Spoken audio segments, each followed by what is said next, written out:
this format, and I will introduce the panel here, and then they will dive into a little later. To my right, I have Pastor Jackson.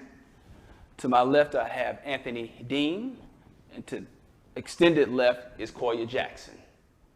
So we'll start off with Anthony Dean, if you want to start with his story, and we'll go from there.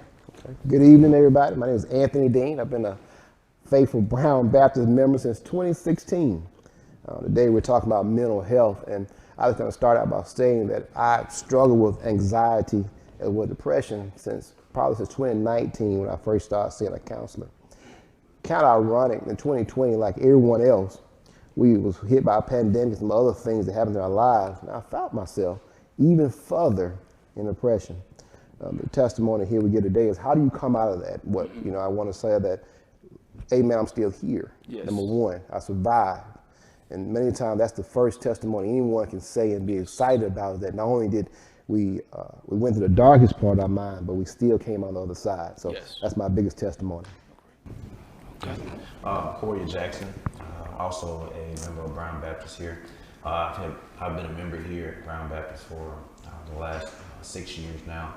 And like Brother Dean, just going through the moments of depression, anxiety, feeling unsettled in my mind as to how to get through those dark moments of my life. How do I recover after such tragic events have occurred?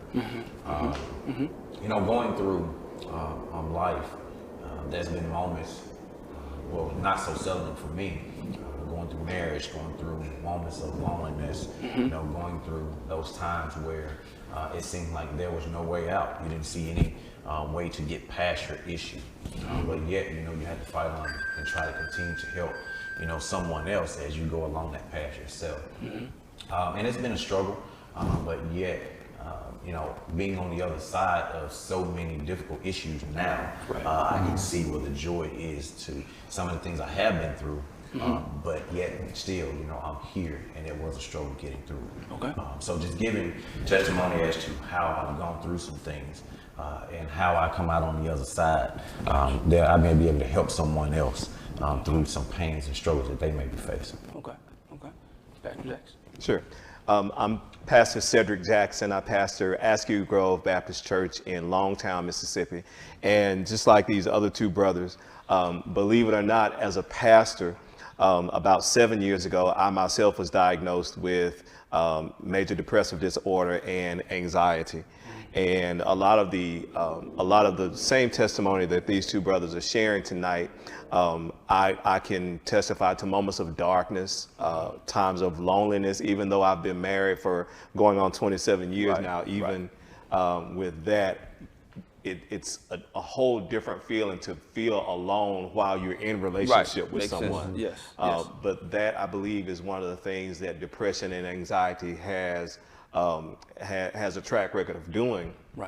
Is making you feel like you're all alone, making you feel like you are all by yourself. And so I am thankful for not only the people in my life that helped me through those dark moments, in particular my wife and several other preacher friends that helped me through those moments.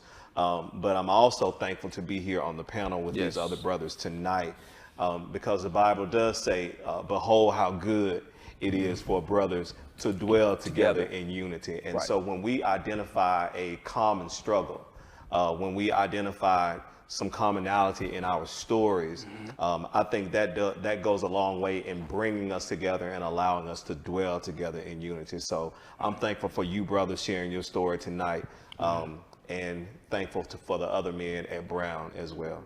Okay. I'm going to ask questions, and anybody can jump in, but I'm aim my first one at you, Anthony, is that through your struggle, do you remember was there a trigger?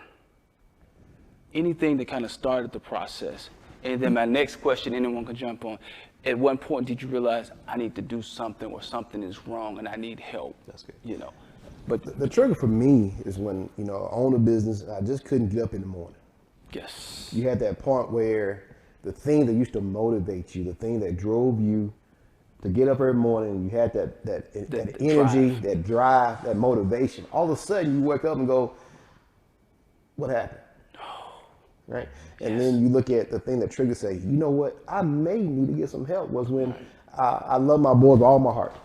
But at some point, I started looking, I found myself being shorter with my own son. Yeah. Yes. Couldn't handle things that I guess most people can handle day to day without having to go inside myself and really being present. And I really realized that I wanted to be not just for my boy, but for myself to be a better man. And the only way to do that is find that balance. Right. So that caused me to start seeking for professional help outside the church. Gotcha. Gotcha. What about you, Corey? For me, I think it started along the lines of high school.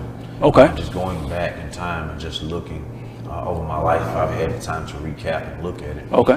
Where it didn't seem like everything was going as planned. Yes. And then at that moment, when I would do things that didn't seem like they was planned, it seemed like it was that moment of depression, that down moment, that down spiral, and having to always re-question if I'm doing something right, did I get through this moment? And then having to go back and replay it in my mind again, even at a later time.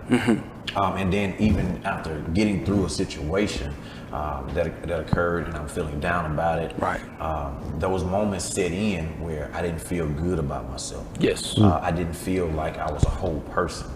And then even moving into the adulthood, even that continued on through that trigger. So just realizing that situation said that, maybe there's something that I need to revisit. There's something that I need to look at that I may need help with. And I'm not sure as to how to get through something. And I was in that moment of embarrassment where I didn't know to talk to friends. I didn't know how to talk to parents.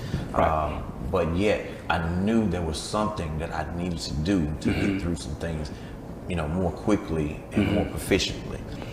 But I think that just having that triggered during the high school moments of saying that I'm having to re-question myself a lot about some things. It's amazing you go back that far to remember those things. But just hypothetically, how many people, you're going to be all right, you're just going through a phase. How many times you hear that? Right. And that doesn't make you feel better. Exactly. But go ahead. Sure. So, and I think, thank you for both of you sharing that, because I think what both of you just gave as testimony, and I want the other brothers to realize is that with the sense of worthlessness that you experienced, that's a classic symptom of a depressive disorder. The idea that you had something at one time